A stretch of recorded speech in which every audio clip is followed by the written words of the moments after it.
Dieu. Bienvenue, on est rassemblés, réunis aujourd'hui pour louer notre Seigneur. On entre dans ses portes, on va le chanter, avec des cœurs reconnaissants. On est prêts à lui offrir ce culte. Entrez dans ses portes avec des louanges, dans ses parvis avec des cantiques. Célébrez-le, bénissez son nom. Car l'Éternel est bon, sa miséricorde durera toujours, et sa fidélité de génération en génération. Amen. Que le Seigneur vous encourage, vous renouvelle, vous bénisse. On va élever nos voix, on va chanter de tout notre cœur. Merci Seigneur Jésus, merci pour ta présence.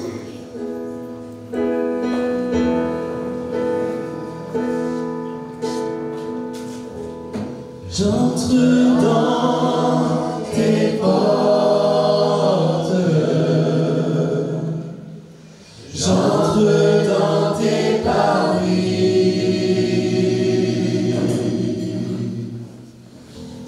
avec des louanges,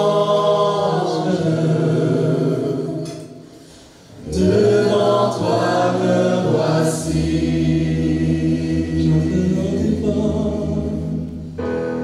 J'entre dans tes portes, j'entre dans tes parvis, avec des louanges,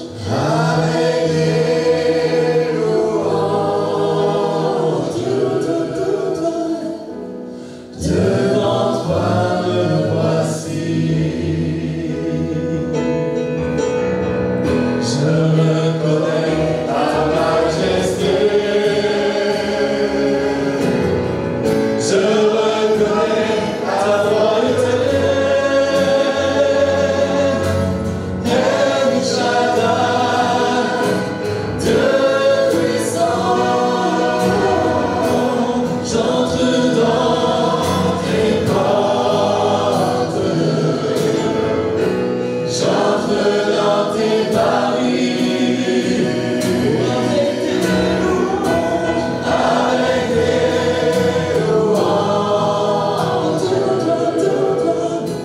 Devant toi me voici. Je reconnais ta majesté, je reconnais ta royauté,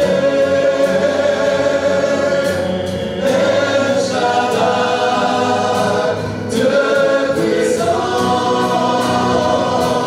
J'entre dans tes portes, j'entre dans tes parvis, avec des louanges, devant toi me voici.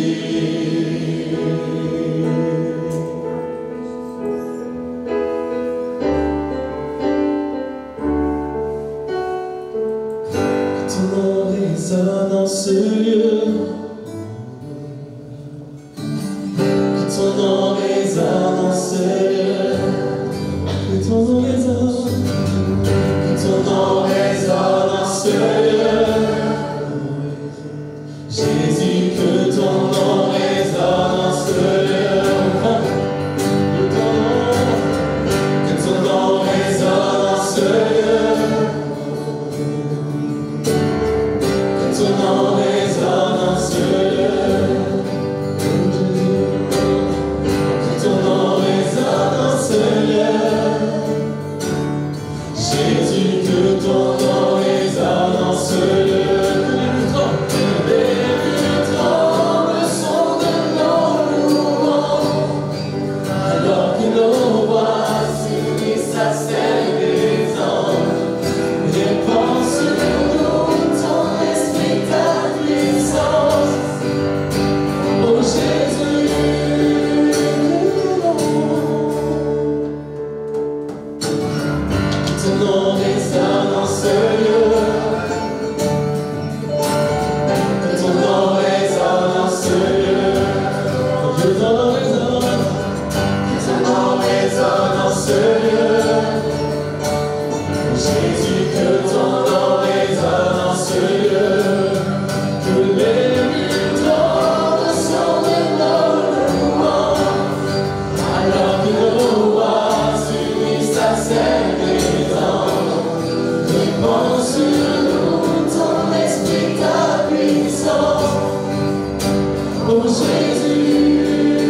En Jésus, notre Seigneur.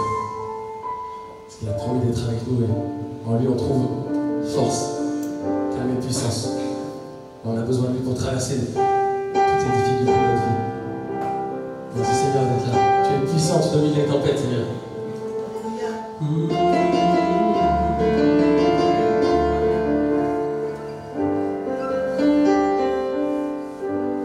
Toute ma vie t'as donné pour toi. Toute ma vie au pied de la croix. Toute ma vie marcher dans tes voies. Toute ma vie rester près de toi. Même si la tempête viendra, que les vents font perdre le courage,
Je te donne tout. Prends mon âme, prends mon âme, prends mon cœur. Je te donne tout. Prends ma vie, me voici. Je te donne tout. Mon cœur est à toi, tout à toi, mon cœur est à toi, tout à toi.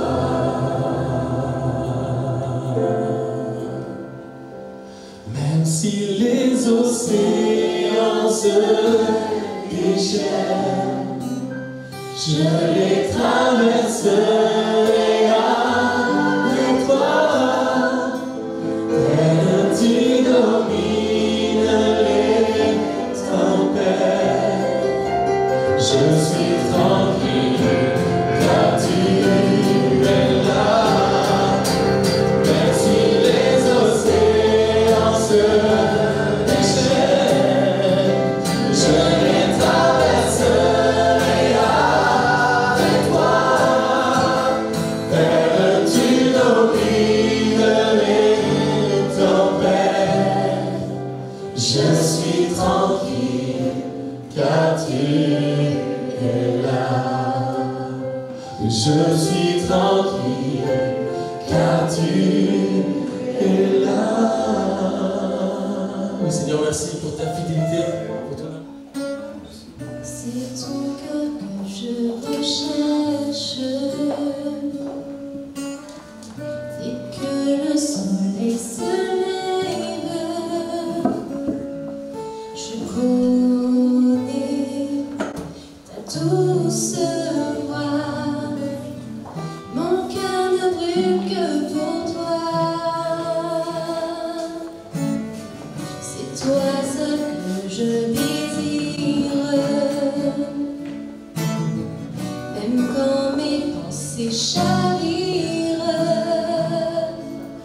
je connais ta douce voix. Jésus, tu m'attires à toi.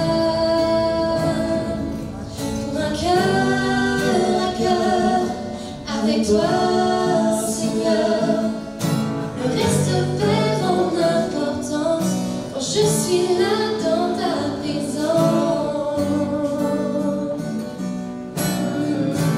Je suis là dans ta présence.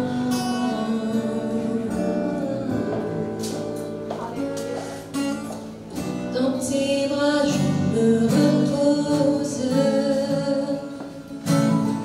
Tous mes fardeaux je les dépose.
Gloire au Seigneur. Amen.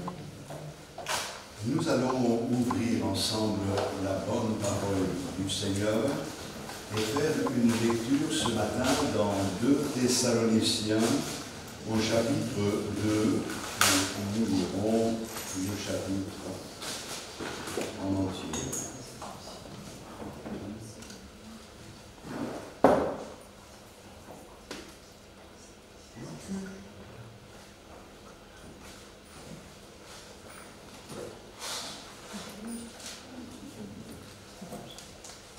Gloire au Seigneur. 2 Thessaloniciens, chapitre 2, le verset 1.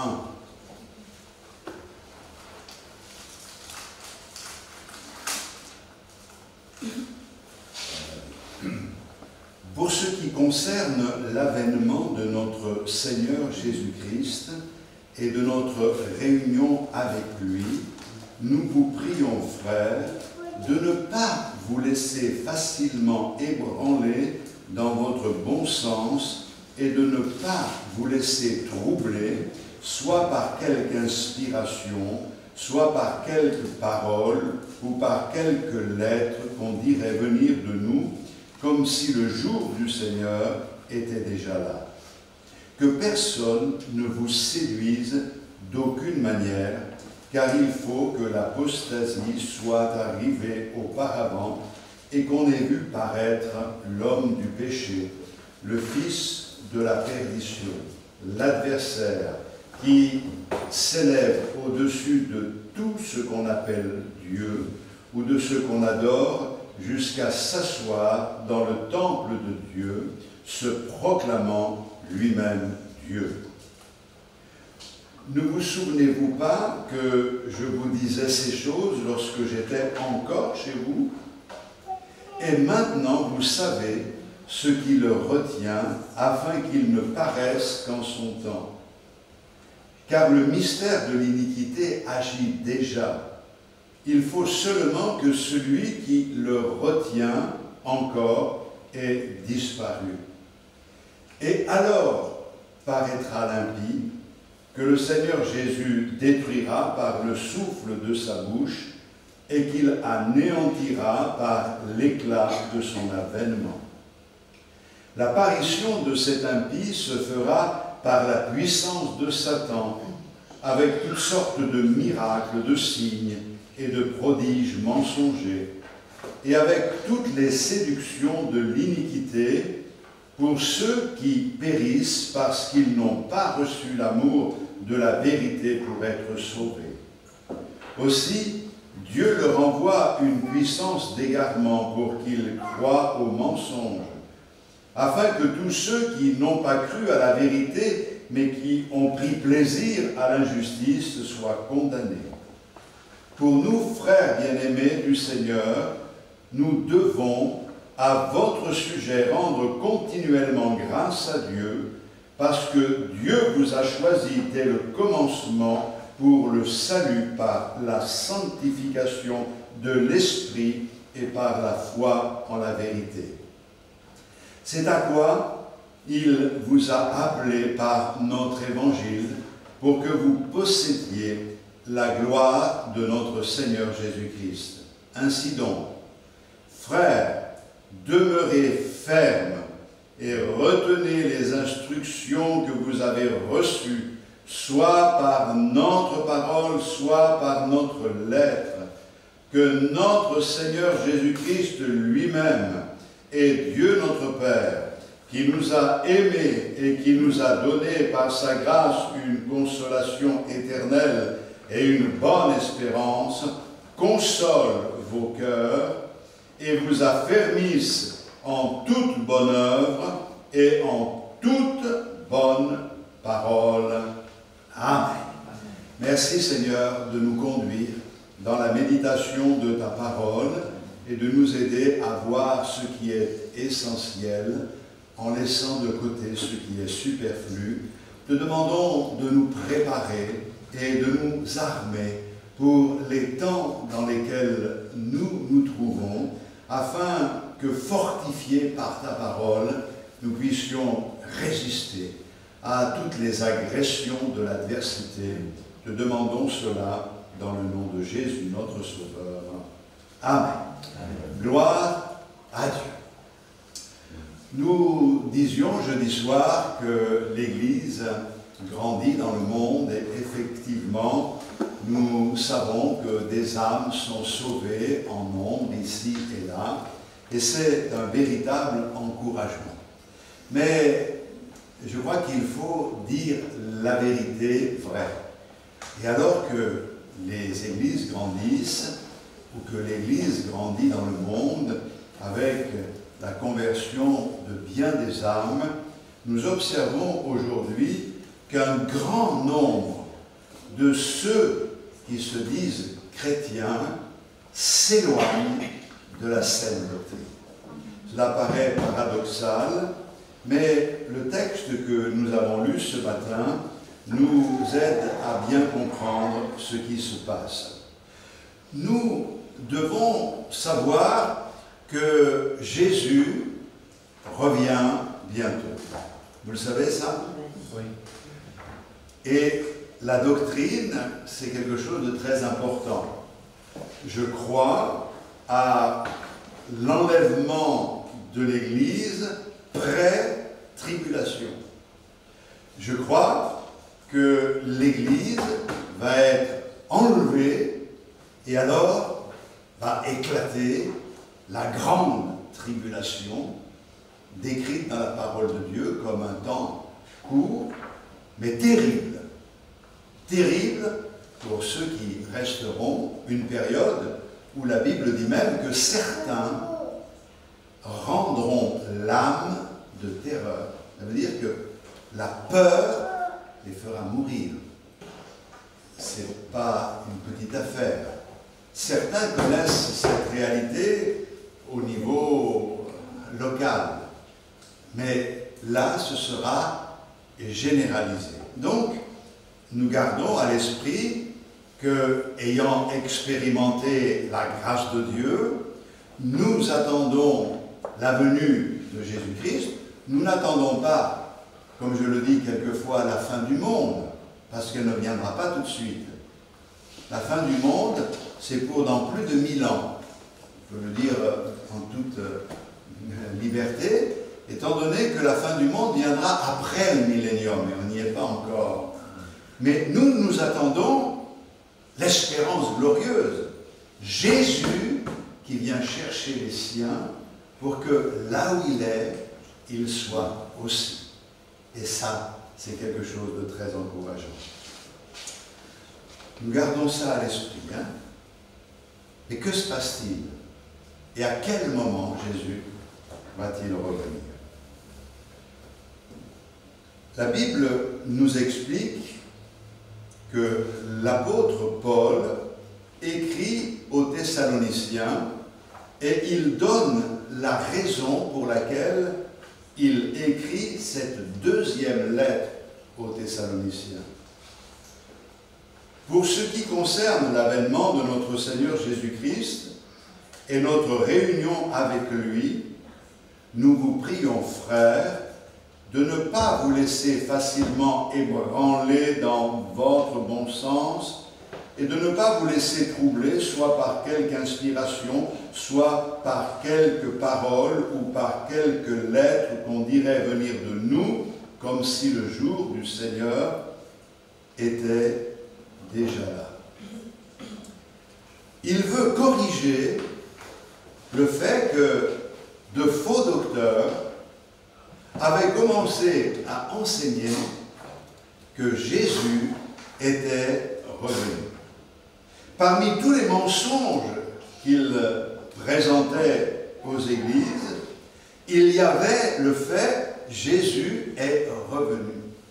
Et parce que l'Église était de plus en plus persécutée, certains, troublés par cet enseignement, en arrivaient à penser « Jésus est revenu, nous avons raté l'enlèvement, nous sommes dans la grande tribulation. » Alors, par cette deuxième lettre, Paul va non seulement les rassurer, mais les assurer que, contrairement à ce qu'ils ont entendu, et malgré tout ce qui a pu se passer et les persécutions qui leur faisaient beaucoup de mal, le jour de Christ n'était pas encore venu.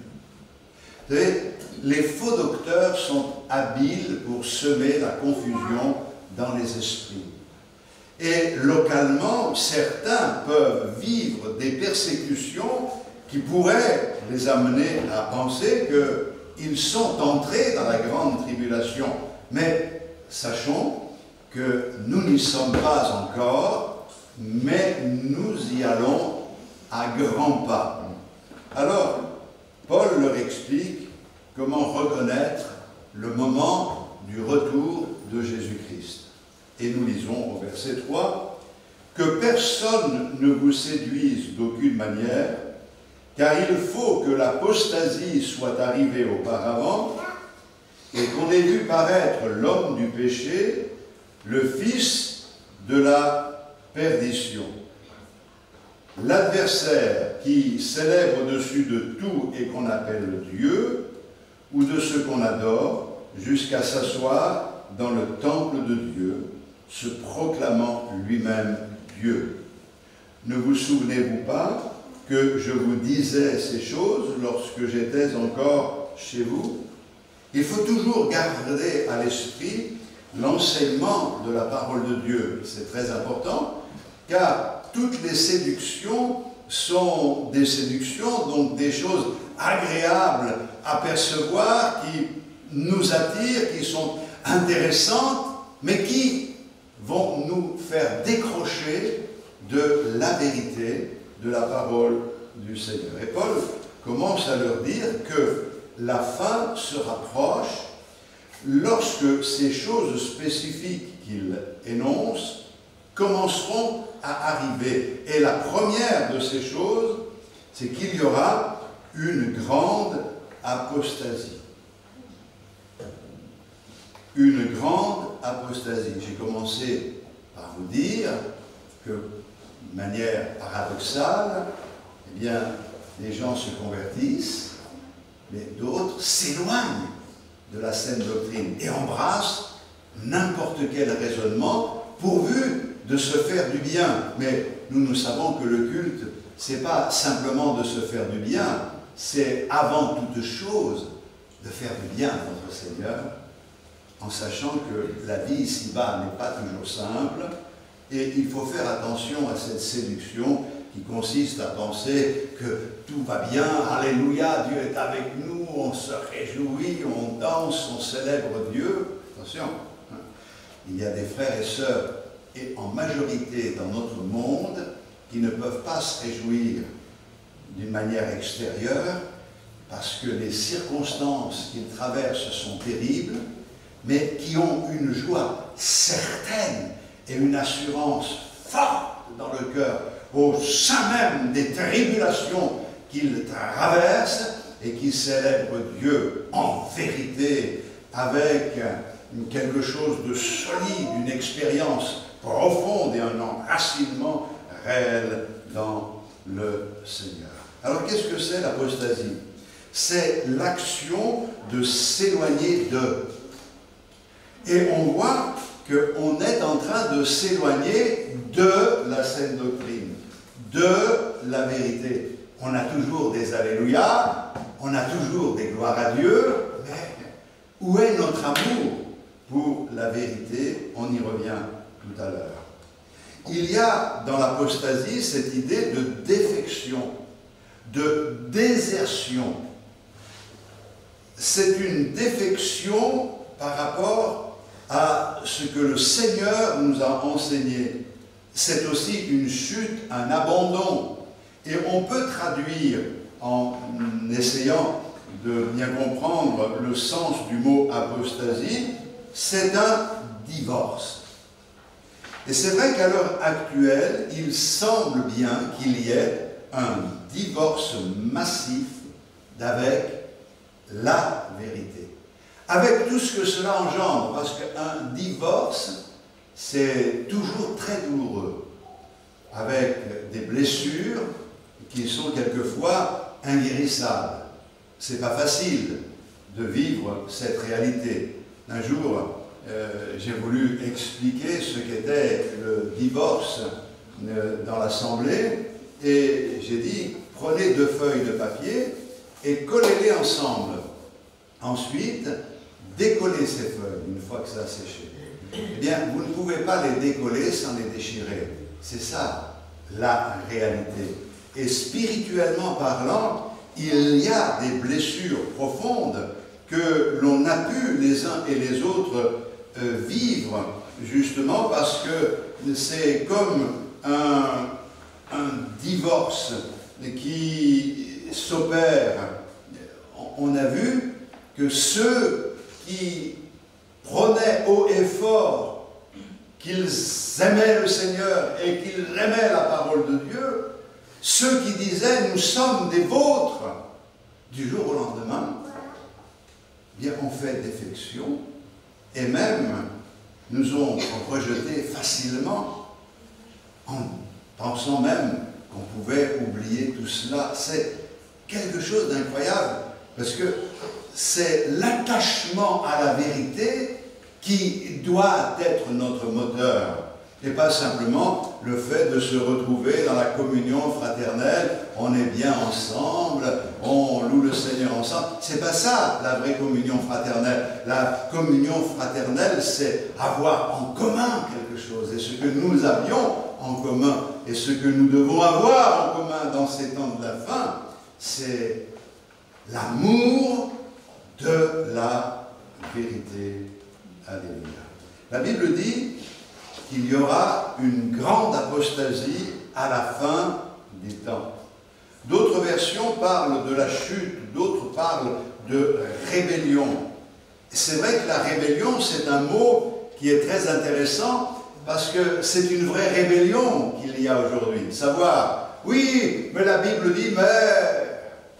Oui, vous pouvez toujours parler, pasteur, mais il y en a d'autres qui pensent autrement. Il y a une rébellion. Et que ce soit vis-à-vis du pasteur, ce n'est pas un problème. Mais quand c'est une rébellion par rapport à ce que le Seigneur Dieu dit, c'est grave. Parce que ce qui est important pour nous, c'est de rester attachés à ce que le Seigneur nous a laissé comme héritage. C'est ça l'apostasie, c'est la rébellion et l'abandon de la vérité. On est dans une ère particulière où les gens dans le monde, vous remarquerez, n'aiment pas qu'on leur impose quoi que ce soit, c'est la grande liberté, etc. Ce n'est pas vraiment une liberté, et il y a une influence qui s'opère, et certains, sous prétexte de liberté, font n'importe quoi, on le voit dans les différentes manifestations, on se laisse berner par des mensonges, ne serait-ce que par les affaires qui se passent actuellement au Moyen-Orient. Il faut en découdre avec le peuple d'Israël parce qu'ils ont volé la terre aux Palestiniens. Mais la Palestine, ça n'existait pas, il faut bien le savoir. Et ce qu'il faut savoir, c'est que toutes ces nations, toutes ces populations sont des populations qui ont été importées. La terre a été donnée à Israël, c'est la terre d'Israël, et ils ont été bien gentils de vouloir partager cette terre. Mais bien sûr, la guerre, c'est quelque chose de terrible, et nous sommes émus de compassion pour toutes ces familles qui souffrent d'un côté comme d'un autre. Et nous savons que la solution ne peut venir que d'en haut, de la part du Seigneur. Et moi, je peux dire ce matin, j'en appelle au peuple d'Israël, revenez au Seigneur, reconnaissez celui que vous n'avez pas voulu hier, mais combien il est important que vous réalisiez que c'est lui le Messie, c'est lui le Sauveur, un retour à lui est indispensable, il se fera, et beaucoup reviendront au Seigneur. Mais je m'adresse aux autres populations, il n'y a qu'un seul moyen d'être sauvé, ce moyen c'est Jésus-Christ, et nous ferions bien de revenir ou de venir à lui pour confesser notre péché et nous attacher à lui, parce qu'il est vraiment le sauveur du monde.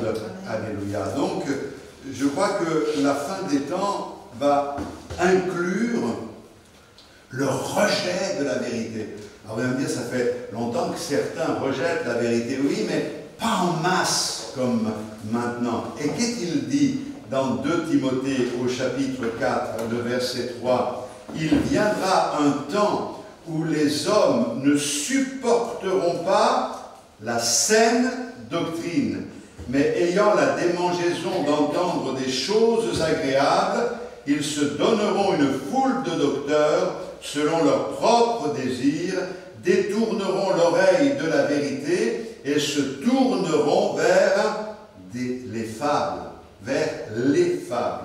C'est important de dire qu'ils se donneront une foule de docteurs.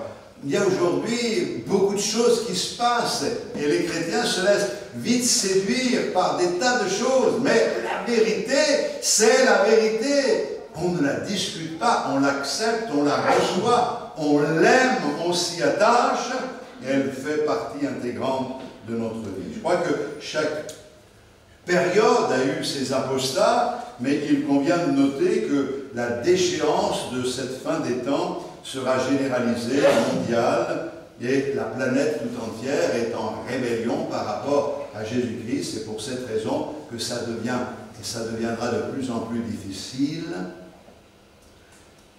d'être intègre à la parole de Dieu, car pour le monde, être intègre, c'est être un intégriste religieux. Si je veux respecter ce qui est écrit, je suis un intégriste. Or, je veux être intègre. Et je ne suis pas un intégriste, je veux être intègre en respectant les autres. Je n'impose pas aux autres. Je n'oblige pas les autres. Je les aime. Et j'espère que le Seigneur les éclaire et que c'est là ma prière, qu'ils se tournent vers Dieu et soient sauvés avant qu'il ne soit trop tard. On va lire un texte dans Matthieu, on y reviendra tout à l'heure dans le Thessaloniciens, et au chapitre 24, voici ce que nous lisons. Au verset 6 de Matthieu 24. « Vous entendrez parler de guerre et de bruit de guerre, gardez-vous d'être troublés, car il faut que ces choses arrivent. Mais ce ne sera pas encore la fin. Une nation s'élèvera contre une nation et un royaume contre un royaume, et il y aura en divers lieux des famines et des tremblements de terre. Tout cela ne sera que le commencement des douleurs.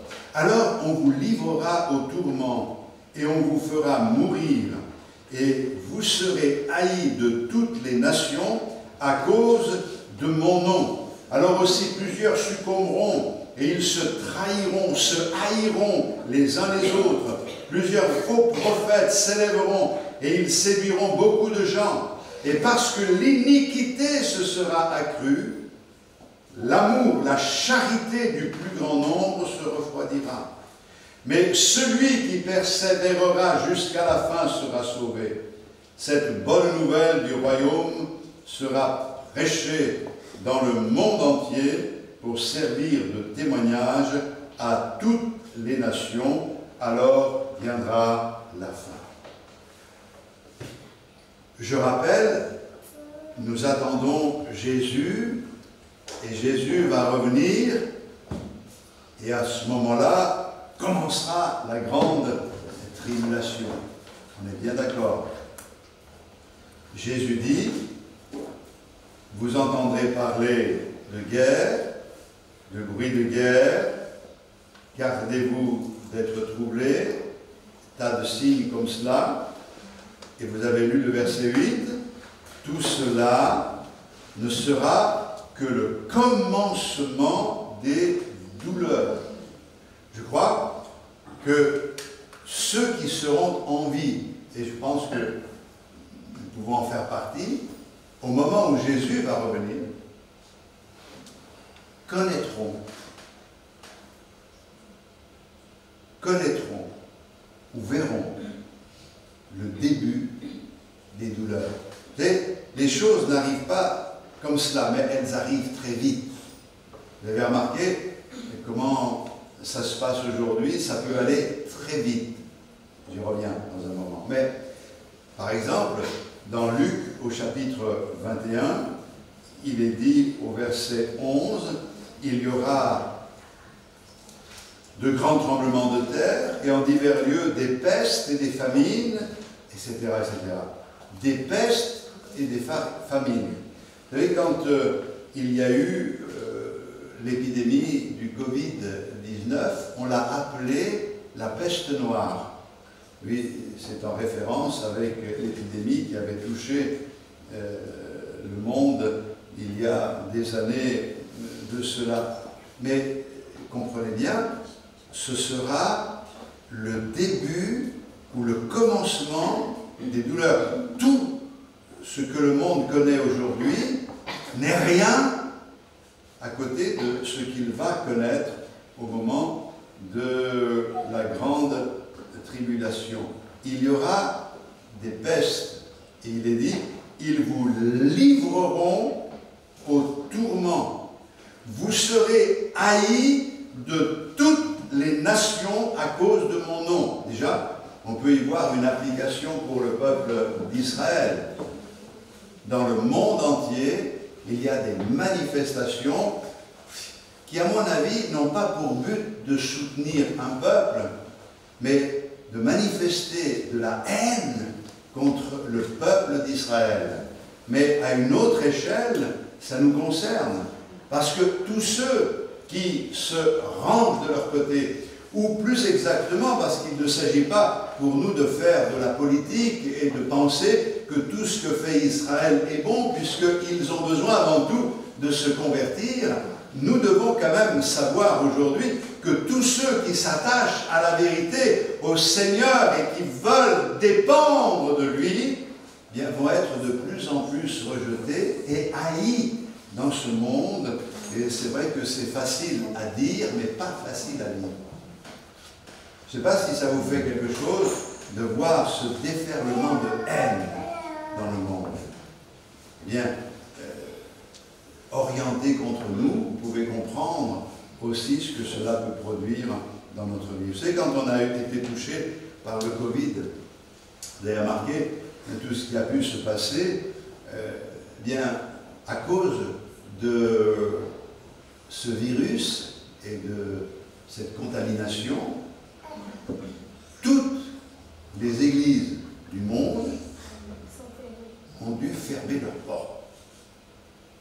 Et ça leur a été interdit de se réunir.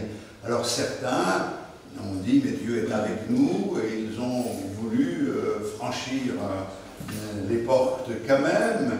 Ils ont été, dans certains pays, battus. D'autres ont été arrêtés, jetés en prison. Tout ça montre que en très peu de jours, la situation a basculé. En très peu de jours, on s'est retrouvé à aller dans la maison de l'Éternel tous ensemble pour bénir Dieu et se retrouver à servir le Seigneur, même certains à prendre la Sainte Seine à la maison, devant une caméra. C'est incroyable. Mais ce qui est le plus incroyable, c'est qu'à partir de cet événement, un pourcentage assez important de chrétiens, entre guillemets, fidèles à l'Église, sont jamais revenus en pensant qu'ils pouvaient vivre leur foi sans chercher la communion fraternelle. Et ça fait partie des pièges dans lesquels le diable conduit le peuple de Dieu. Plusieurs se trahiront les uns les autres. Et on a vu ces problèmes se produire. Mais il est dit, cette bonne nouvelle du royaume de Dieu sera prêchée à toutes les nations. Je bénis Dieu parce que si l'évangile est encore prêché alors que les calamités débutent, ça veut dire que l'Église est toujours là. Sans quoi il n'y aurait pas ce travail de l'Esprit de Dieu. nous attendons le retour de Jésus. Et la mission qui est la nôtre, c'est de témoigner de l'amour de Dieu. Alors je reviens à 2 Thessaloniciens, au chapitre 2, le verset 3. Il faut que l'apostasie soit arrivée auparavant et qu'on ait vu paraître l'homme du péché, le fils de la perdition. L'enlèvement se situe juste avant l'apparition de l'homme du péché, le fils de la perdition, qui est mentionné ici. Si nous sommes encore en vie juste avant que l'homme du péché soit révélé, alors nous verrons bien sûr le début des douleurs, le début de la grande tribulation. Paul dit que avant l'Église sera enlevée et qu'ensuite il y aura la grande tribulation. Et la Bible nous dit que avant que l'Église ne soit enlevée, il y aura l'apostasie et la mise en place de l'homme du péché, l'Antichrist. Paul continue en le décrivant. L'Antichrist vient dans ce monde. On peut comprendre ce qui va se passer. La situation va se dégrader de telle manière que quelqu'un va être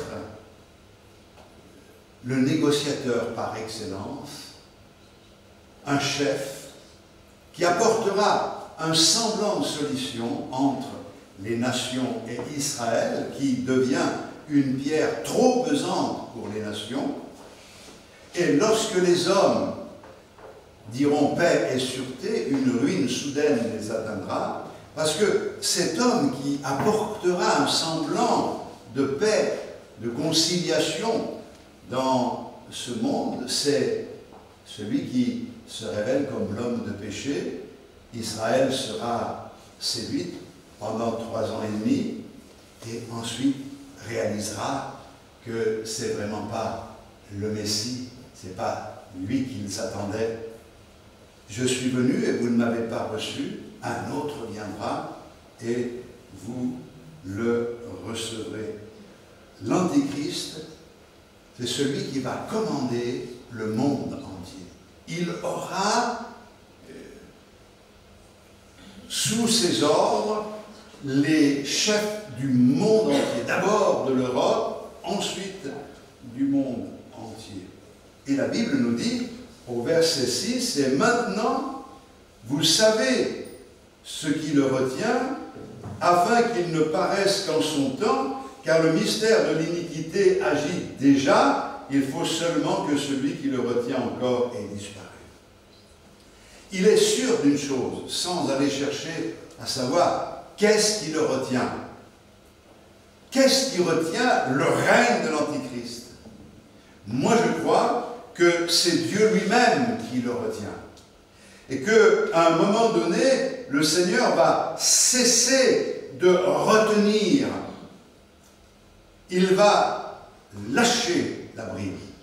Et la Bible nous dit, ou nous montre plus exactement, elle ne lit pas cela comme ça, mais elle nous montre qu'elle tient l'adversaire comme on tiendrait un chien en laisse.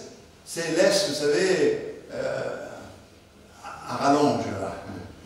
Il lâche quand il veut, mais il retient quand il veut. Il tire à lui.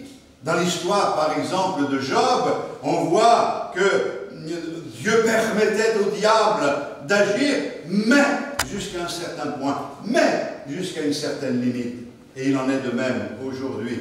Et quand le Seigneur cessera de retenir le règne, alors le monde connaîtra la grande tribulation et connaîtra également l'identité de celui qui est l'Antichrist. Mais concentrons-nous sur quelque chose qui précède son apparition et qui accompagne son règne. C'est le verset 7. Car le mystère de l'iniquité agit déjà. Le mystère de l'iniquité. Donc, un peu chercher iniquité. L'iniquité, en grec, c'est anomia. C'est la condition de celui qui est sans loi. On pourrait même traduire par anarchie. Le mystère de l'iniquité. Ainsi, lorsque nous voyons l'anarchie abonder, c'est un autre signe que l'enlèvement et que la tribulation sont proches. Dans Matthieu 24, 12, et parce que l'iniquité, l'anarchie se sera accrue, l'amour du plus grand nombre se refroidira, le rejet de la vérité. Je fais ce que je veux, je pense comme je veux, mais à une échelle mondiale, avec tout ce que cela peut comporter. Mais lisons aussi dans Daniel, au chapitre 7,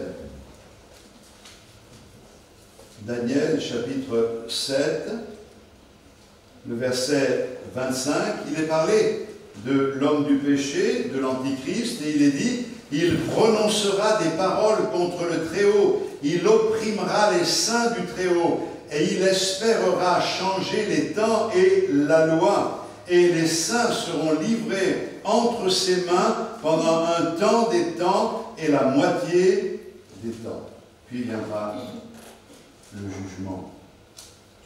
Il prononcera des paroles contre le Très-Haut. Il y a un tel orgueil manifesté chez certains qu'on n'a pas peur de défier même Dieu lui-même. Donc, voici quelques signes avant-coureurs d'anarchie. L'Antichrist va adopter une position active contre Jésus-Christ. Il y a Jésus et il y a l'anti-Jésus. Alors, comment dire? Il y a l'antéchrist et l'antichrist. L'antichrist, c'est l'homme du péché qui va venir dans ce monde. Mais il y a déjà dans le monde des antéchrists. Anté, ça veut dire avant. Donc, avant que se manifeste l'antichrist, il y a eu des antéchrists qui avaient l'esprit et la mentalité de l'antichrist et qui ont agi contre la vérité et qui s'en sont pris particulièrement au peuple d'Israël. Ils vont tenter de changer les lois en faveur de l'antichrist.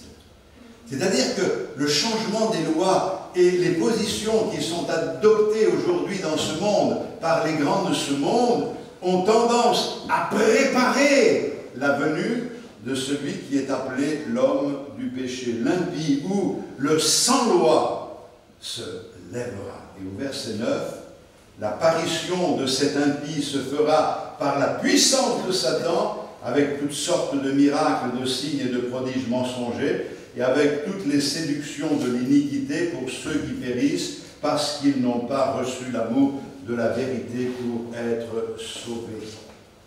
D'après ce que nous avons déjà vu, nous ne connaîtrons pas la grande tribulation, mais nous commençons à voir l'esprit de l'Antichrist se mettre en place, et jamais comme aujourd'hui, les choses n'ont été aussi évidentes pour nous. Mais la Bible nous dit, n'ajoutons pas foi à tout esprit. On va lire ce texte, parce que c'est bien quand même de lire des textes. Je vais essayer d'être au chapitre 4 de 1 Jean. Bien-aimés, n'ajoutez pas foi à tout esprit, mais éprouvez les esprits pour savoir s'ils sont de Dieu. Car plusieurs faux prophètes sont venus dans le monde. Reconnaissez à ceci l'Esprit de Dieu. Tout esprit qui confesse Jésus-Christ venu en chair est de Dieu. Et tout esprit qui ne confesse pas Jésus n'est pas de Dieu. C'est l'esprit de l'Antichrist ou l'Antéchrist, dont vous avez appris la venue et qui maintenant est déjà dans le monde. Alléluia.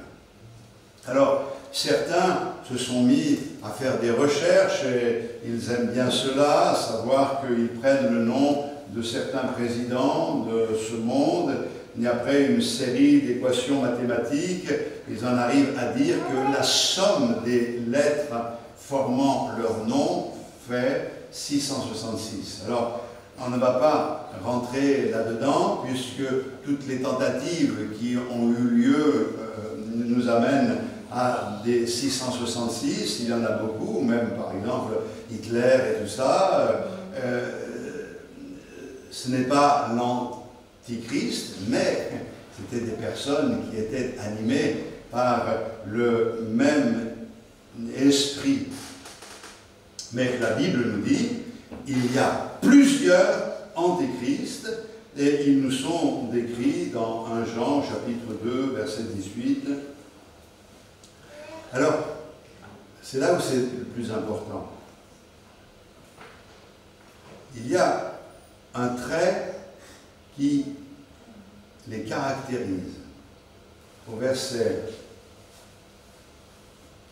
10, nous l'avons lu, toutes les séductions de l'iniquité pour ceux qui périssent parce qu'ils n'ont pas reçu l'amour de la vérité pour être sauvés. Ce qui caractérise les personnes qui sont entrées dans cette grande apostasie, c'est qu'ils n'aiment pas la vérité. Ils n'ont pas reçu l'amour de la vérité pour être sauvés. Ça ne veut pas dire que Dieu a dit, toi je te donne l'amour de la vérité, toi je ne te donne pas l'amour de la vérité. C'est à cause de leur rébellion, à cause de leur orgueil, à cause du fait qu'ils préfèrent croire au mensonge qu'à la vérité, ils n'ont pas reçu l'amour de la vérité. Ils n'aiment pas l'amour de la vérité et donc ils ne peuvent pas être sauvés. Et la Bible nous parle de ces séductions qui concernent pour ceux qui périssent, ceux qui ne reçoivent pas l'amour de la vérité sont sans frein, ils se laissent gagner par toutes sortes de séductions. Et à tous les niveaux, nous devons veiller. Si nous n'aimons plus la vérité comme elle doit être aimée, et la vérité, c'est d'abord la vérité Jésus-Christ, il est le chemin, la vérité, la vie, et ce qui découle de Christ, c'est sa parole à laquelle nous nous attachons, c'est la sainte doctrine. Si nous rejetons quelque chose de vrai, alors nous sommes maintenant amorcés, et parce que nous sommes amorcés, petit à petit, nous nous éloignons de la vérité et nous sommes gagnés par le mensonge. Pourquoi? Pourquoi ils n'aiment pas la vérité? Nous l'avons lu, parce qu'ils prennent plaisir à l'injustice. Ils prennent plaisir à l'injustice. Aujourd'hui, beaucoup aiment le péché plus qu'ils n'aiment le Christ. L'amour de la vérité a disparu. Et nous l'avons lu dans Matthieu 24. Et parce que l'iniquité se sera accrue, la charité, l'amour du plus grand nombre se refroidira. Alors, c'est vrai que quand on écoute les gens, oh là, il faut s'aimer, il faut se pardonner, tout ça, souvent, c'est vraiment une espèce d'apparence, parce que le véritable amour passe par un canal, c'est l'amour de Dieu, c'est l'amour du Seigneur, c'est l'amour de Christ, c'est l'amour de sa parole, et de cet amour bien, découle l'amour que nous avons les uns pour les autres, l'amour pour les âmes qui se perdent, et qui nous amène à chercher la face de Dieu jusqu'à ce que le Seigneur se glorifie dans leur vie. Mes frères et sœurs, nous devons combattre le bon combat de la foi, l'amour de la vérité. Ils ne l'ont pas reçu. Est-ce que nous avons l'amour de la vérité? Est-ce que nous aimons la vérité au point de la chérir, de la rechercher, d'avoir besoin d'être en communion avec elle, cette vérité. C'est ça l'amour, la vérité. Quand on aime, on a envie d'être avec, on a envie de passer du temps avec la vérité, notre Seigneur. Et de cet amour découle tout le reste. Et au verset 13, je lis maintenant, « Pour nous, frères bien-aimés du Seigneur, nous devons à votre sujet rendre continuellement grâce à Dieu parce que Dieu vous a choisi dès le commencement pour le salut par la sanctification de l'Esprit et par la foi en la vérité. » Et je continue. « C'est à quoi il vous a appelé par notre évangile pour que vous possédiez la gloire de notre Seigneur Jésus-Christ.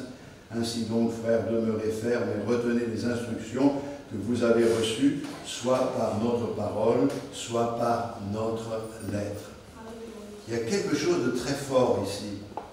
Le vrai croyant, c'est écrit, hein, Dieu vous a choisi dès le commencement pour le salut, écoutez bien, par la sanctification de l'Esprit et par la foi en la vérité.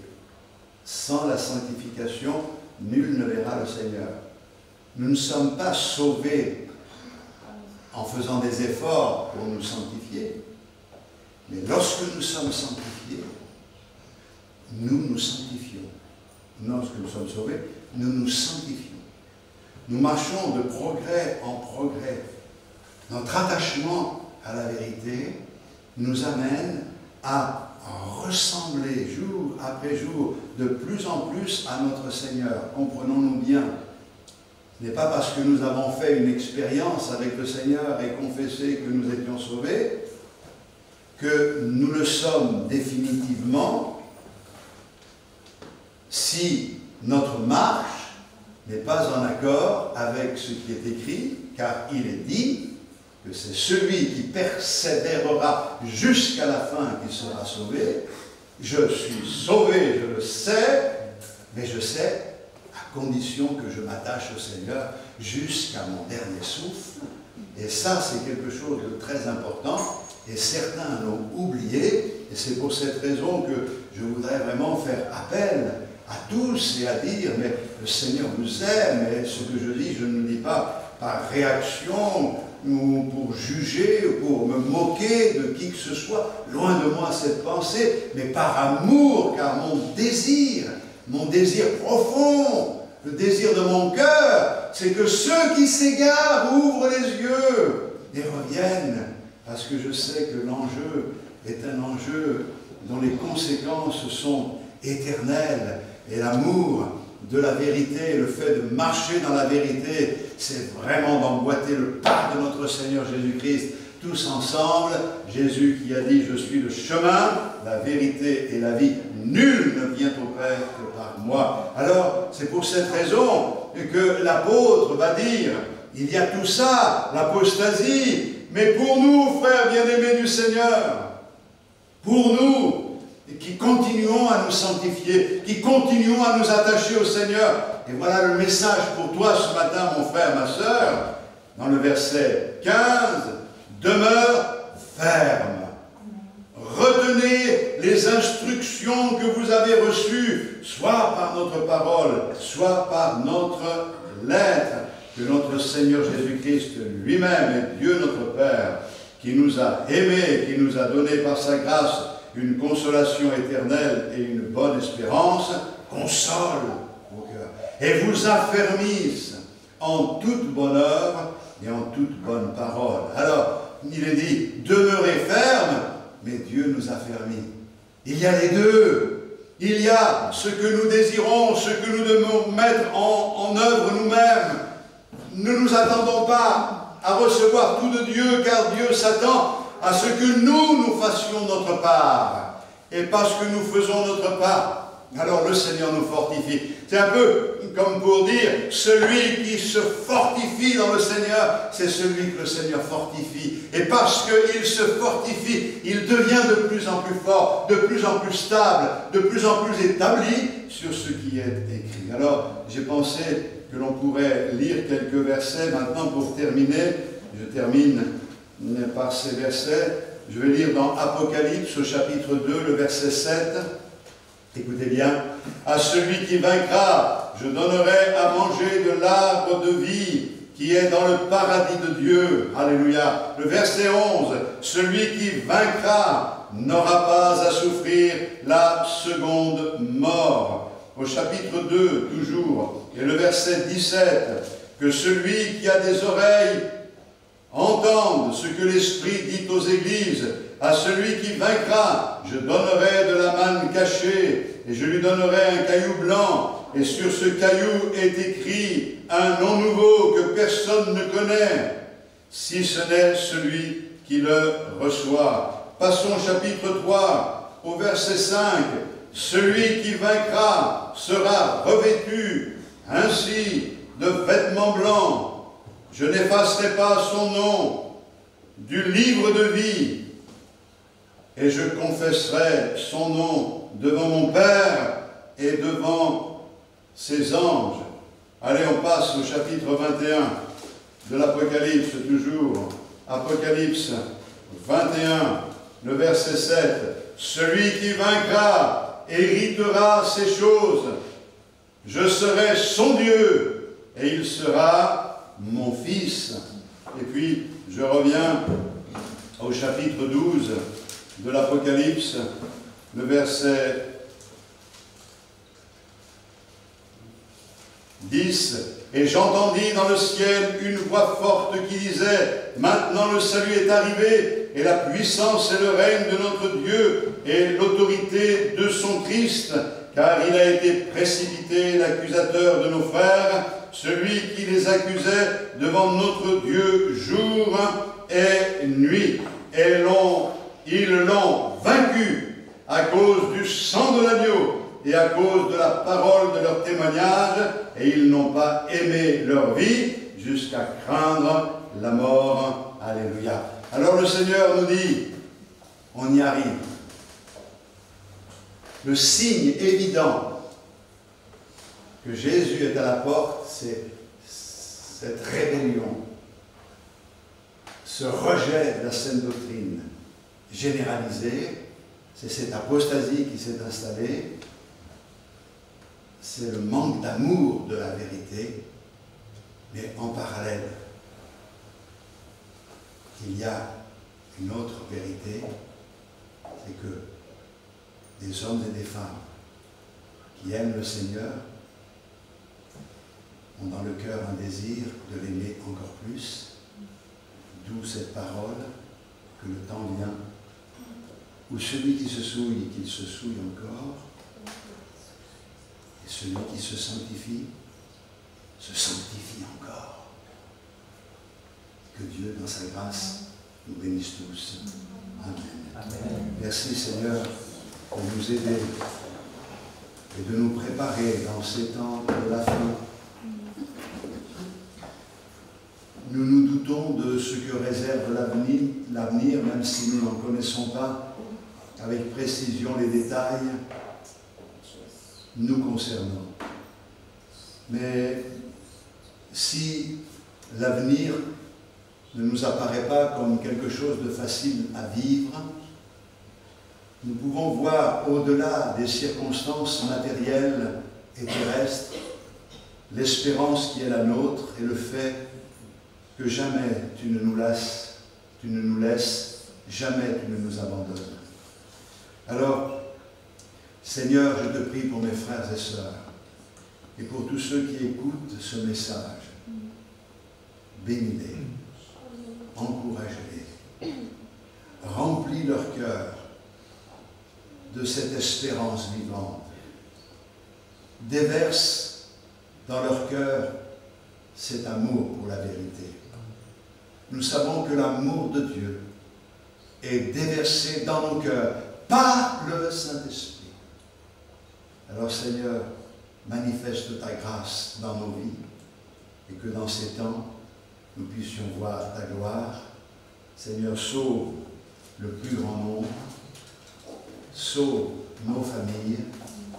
Te le demandons au nom de Jésus, notre Sauveur. Amen. Gloire au Seigneur Jésus.